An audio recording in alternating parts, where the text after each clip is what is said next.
There is no worldly way to settle any of these differences that will achieve lasting unity. In today's world, there are many interferences with unity. Some are political, some are economic, some are armed conflicts. In various churches of all denominations and other religious groups, unity is impaired by controversies over doctrine. There's only one sure and permanent solution.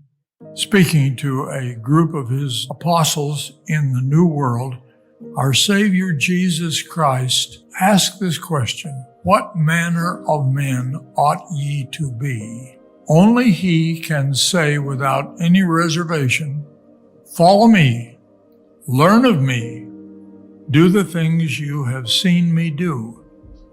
I am the way, the truth, and the life."